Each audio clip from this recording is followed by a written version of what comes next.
La cruz y el puñal. Capítulo 18. Lo que con más frecuencia me asombraba en los obreros era que, a pesar de consumirlos un profundo deseo de servir a Dios, ellos mismos no se convertían en personalidades tensas, dominadas por excesivo emocionalismo.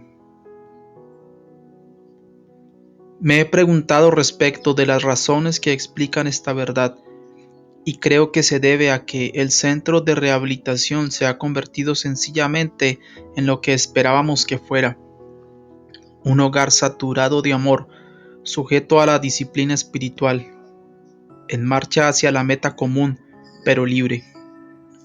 Existe en ese ambiente un alivio de la tensión nerviosa que no puede ni calcularse siquiera. Impide que los nervios se nos hagan un nudo. Nos permite conservar la risa. Me alegro de que ello ocurra. No me parece apropiado que una casa de Dios sea un lugar sombrío y sin atractivos. Ciertamente el centro de rehabilitación no es el lugar apropiado para una persona de cara larga. Si no es una pelea campal con almohadas en el dormitorio de las muchachas, es alguna broma que le han hecho en la cama a alguno de los muchachos, o han puesto azúcar en el salero, en fin, todas las bromas viejas y gastadas.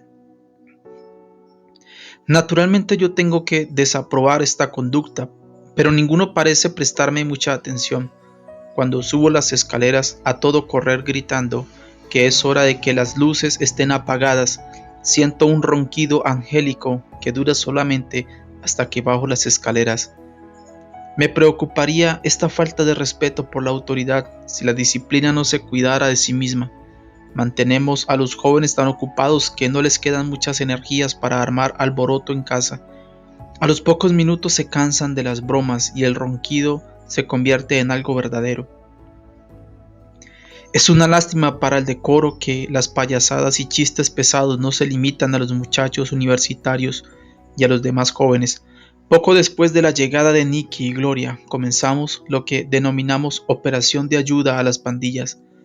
La iglesia Glad Tidings posee un centro de retiro en el norte del estado de Nueva York, una granja llamada Hidden Valley, Valle Oculto.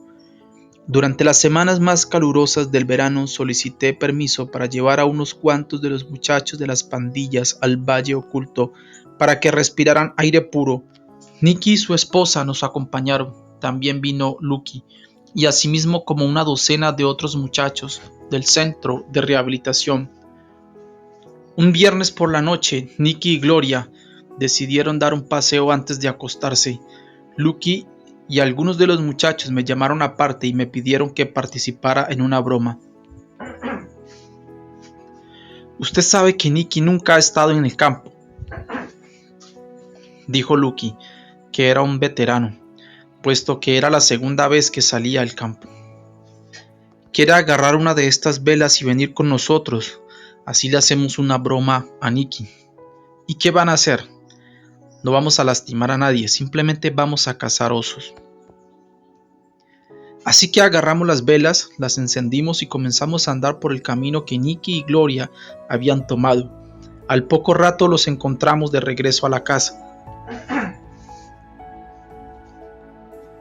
«¿Qué andan haciendo?», preguntó Nicky. «Estamos cazando», dijo Lucky. «Andamos a la búsqueda de unos osos. ¿Quieres mirar las pisadas?». Lucky se arrodilló en el camino y arrimó la vela al suelo. Allí, en la tierra húmeda, había unas cuantas viejas pisadas de vacas. Nicky miró con atención y vio las huellas misteriosas y desconocidas en el suelo.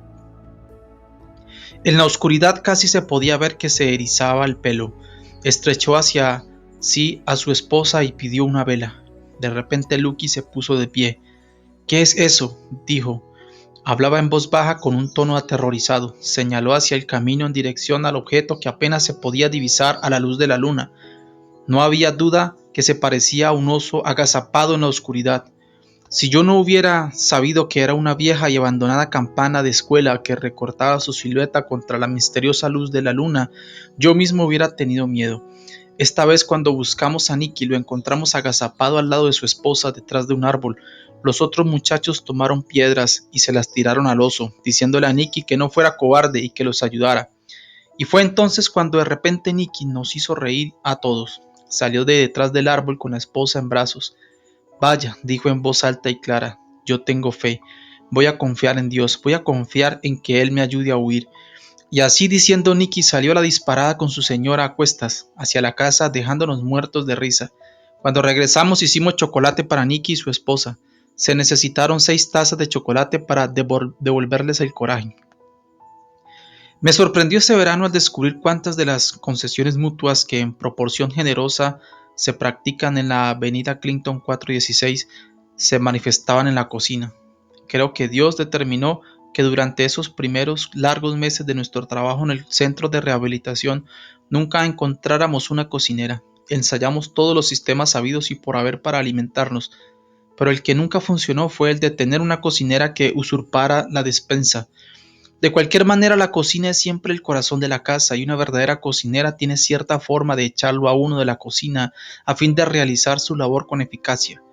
De esta manera lo echan a uno del corazón mismo de la casa. Pero no ocurre así con el centro de rehabilitación, puesto que nunca pudimos encontrar una cocinera. Como resultado existía en la cocina un revoltijo maravilloso, caótico, feliz, y para entenderlo se debe entender primero de dónde procedían los alimentos.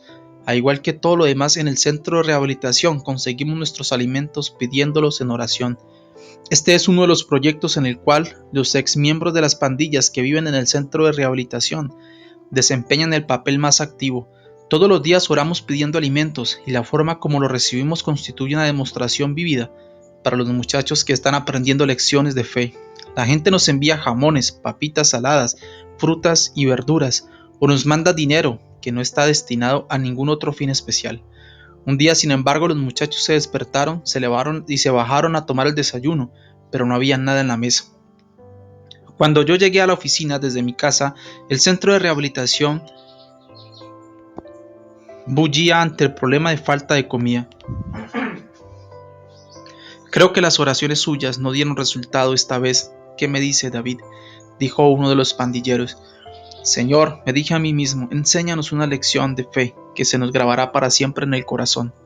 Y en voz alta dije, hagamos un experimento, aquí estamos sin comida para el día, ¿no es así? El muchacho asintió con la cabeza. Y la Biblia afirma, danos hoy nuestro pan de cada día, ¿no es así? Bueno, sí, usted lo dice. Me reí y miré al reverendo Culver, quien se encogió de hombros y asintió con la cabeza, como si dijera que él le enseñaría a ese muchacho el Padre Nuestro. ¿Qué les parece si todos vamos a la capilla ahora mismo y oramos pidiendo alimentos para el día o el dinero para comprarlos? Antes de la comida, David, dijo el muchacho, yo tengo hambre. Antes del almuerzo, ¿cuánta gente hay aquí? Eché una mirada a mi alrededor. El número de personas en el centro cambiaba constantemente. Ese día conté 25 personas a quienes era necesario alimentar. Calculé que nos costaría entre 30 y 35 dólares alimentar a ese número de personas para el almuerzo y la cena. Los demás estuvieron de acuerdo, de manera que fuimos a la capilla, cerramos la puerta y todos comenzamos a orar. Y mientras contesta nuestra oración, dijo un pequeño pandillero, te ruego, Señor, que procures que no pasemos hambre el resto del verano.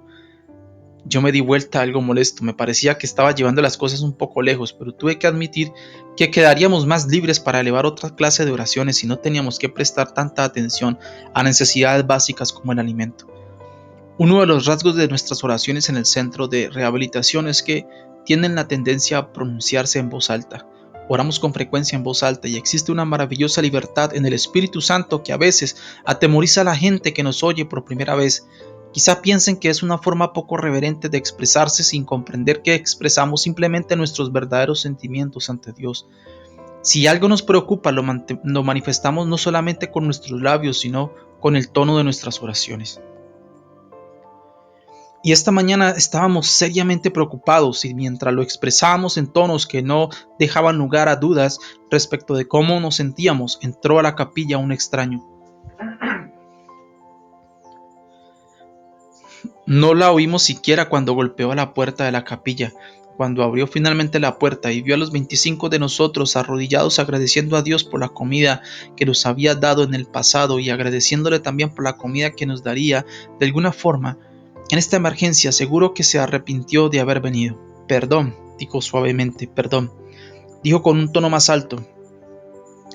Como estaba cerca de ella, la oí y de inmediato me puse de pie. El resto de los obreros y de los pandilleros seguían orando. Esta señora vacilaba un tanto respecto de decirme lo que traía. Se mantuvo haciéndome preguntas, pero noté que cuanto más descubría lo que estábamos haciendo, tanto más entusiasta se volvía. Finalmente me preguntó respecto de este culto de oración. Le expliqué que al llegar al centro de rehabilitación esa mañana había descubierto que no teníamos dinero en la casa y le narré el propósito de la oración. ¿Cuándo comenzaron a orar?, me preguntó la señora. Hice un cálculo alrededor de una hora. Bueno, me dijo, es realmente extraordinario. Yo sabía muy poco respecto del trabajo que ustedes realizan, pero hace como una hora recibí un repentino impulso de hacer algo que me es completamente extraño. Tuve la impresión de que debía de vaciar mi alcancía y traerles a ustedes el contenido. Ahora sé la razón. Y metió la mano en el monedero. Puso un sobre blanco en mi escritorio y con una expresión de esperanza de que fuera de alguna ayuda, me agradeció por mostrarle nuestro centro de rehabilitación y se fue. El sobre contenía $32, exactamente la cantidad que necesitábamos para comer el resto del día. Y además la oración de aquel joven también tuvo respuesta. Durante el resto del verano no necesitamos más alimentos. El hallar suficiente dinero para administrar el centro era un asunto de dificultad aún mayor. A medida que se acercaba la fecha en que nuestros jóvenes obreros tenían que regresar a las escuelas, hicimos un cálculo de cuánto nos había costado mantener abierto el centro de rehabilitación durante todo el verano. Quedamos sorprendidos de la cantidad de dinero que costaba. Figuraban los pagos mensuales de la hipoteca, las cuentas de la luz y alimentos, gastos de impresión y transporte. Hubo gastos de ropa para los muchachos de la calle, cuyas ropas viejas tenían que ser tiradas con frecuencia. Hubo gastos de reparaciones, gastos de plomeros e impuestos. También había que pagar salarios. Aún los pequeños salarios que les pagamos a nuestros obreros ascendieron a $200. El total de gastos generales alcanzó a más de $1,000 por semana y en ningún momento tuvimos más de unos cuantos dólares en el banco. Por lo general nuestro saldo bancario era inferior a los $100. Tan pronto como ingresaba el dinero hallábamos alguna necesidad urgente donde gastarlo. A menudo yo ansiaba que existiera una situación financiera que nos permitiera respirar con un poco más de libertad, pero con la misma frecuencia arribé a la convicción de que Dios quiere que vivamos de esta manera. Constituye uno de los requisitos más severos respecto de nuestra fe el depender totalmente de Dios para las necesidades de su obra.